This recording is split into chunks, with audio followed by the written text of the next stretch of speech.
Sue, what do you want to be when you grow up? And she said, I want to be a nurse. John, what would you like to be when you grow up? And he says, I want to be a fireman. Sarah, what would you like to be when you grow up? Oh, I just want to be a housewife. And she said, Bob, what would you like to be when you grow up? And I said, the King of Spain.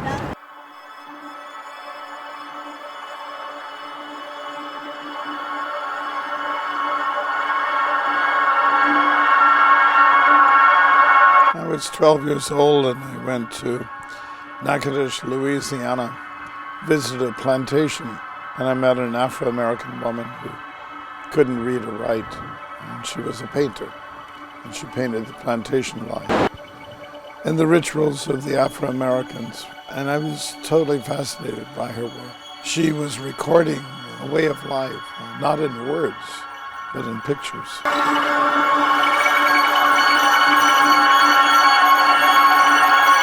In the early 60s, I came to New York. I read John Cage's book, Silence, where he says there's no such thing as silence. There's always sound, and sometimes when we're very quiet, we become more aware of sound than when we make a lot of sound.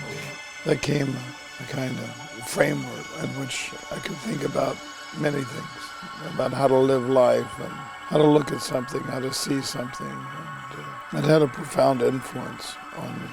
This is the film actress Salma Hayek. Because of her facial structure, we were looking at some photographs of Marlene Dietrich with a feather boa and thought that it would be appropriate. She's not normally cast in this way. Sometimes more than others, we take into consideration the subject's personality, the subject's biography, whatever that might be. So that can often inform the creative direction.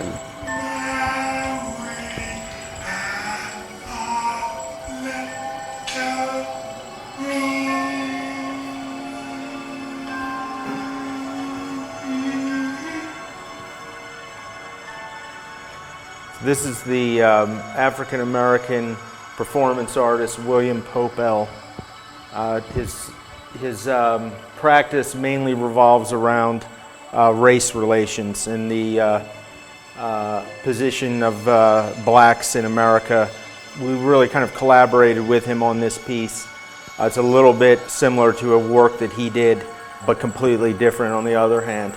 Well, in the 70s, I was thinking about making video portraits that could be seen in multiple ways. Could be seen on the face of a wristwatch, could be at a bus stop, could be on the back seat of airplanes. Ladies and gentlemen, it is important that you are all familiar with the emergency equipment on this aircraft. At that time, television would sign off at midnight and come on at 6 in the morning. So these could be played all night long, kind of like a fire that's in the fireplace. A window in a room that you can look out and see something. And so I made 130-second episodes. Some of them were loops and endless in time. God, Jesus Christ. And we did show them in various ways. In Switzerland, they were inserted in the middle of soccer games. The ZDF in Germany, they took 7 images and played one all night long.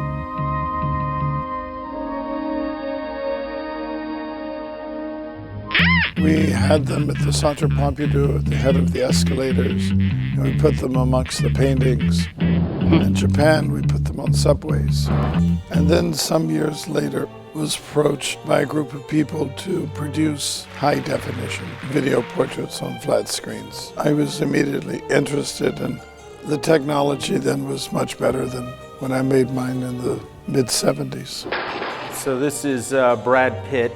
We're the cover of Vanity Fair with this image in their first ever arts issue.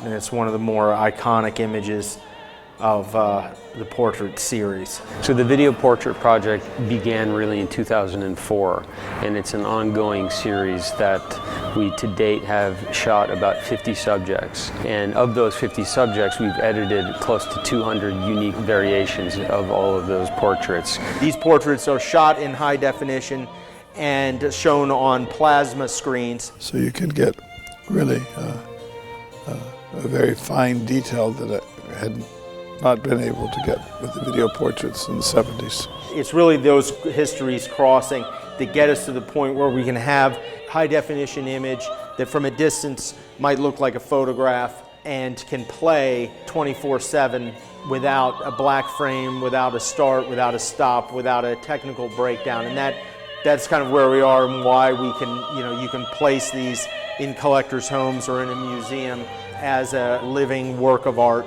This is a portrait of Ivory, a black panther.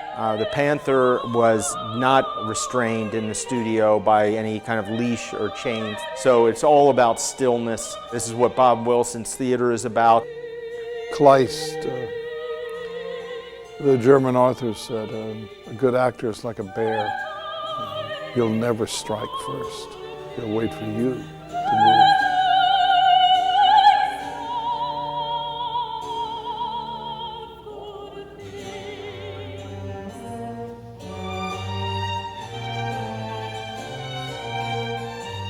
This is Robert Downey Jr., the American film actor. We use as the inspiration the anatomy lesson of Dr. Tulp. There's some portraits that have very specific, precise creative references. There's others that have a whole variety of 2, 3, 4, 5 references, and so it's kind of like an amalgamation or a layer cake of creative direction. And then there's other ones that aren't really derived from anything in particular other than Bob's pure imagination and genius. In the case of GAGA, we met and decided we wanted to work together. And so I told her I was going to have this exhibition here at the Louvre, and I said I would love for you to perform there. And she said, great.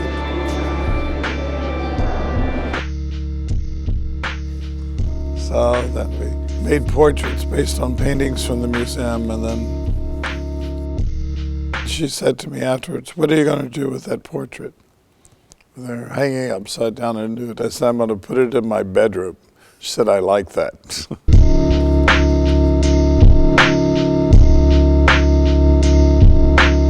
Basically, we've been touring this exhibition since 2007, essentially non-stop. And it's hard to point to any video project in the art world or even outside of the art world that has continued for this long in so many different venues all over the world. Every other place that we take it, people are often seeing these for the first time, and there's a genuine interest, and I think that's because academics can look at these works as easily as children. Yeah, why not? It's a side of my work that is not known as well as the work I do in the theater, but it's something that I've been thinking about for many years.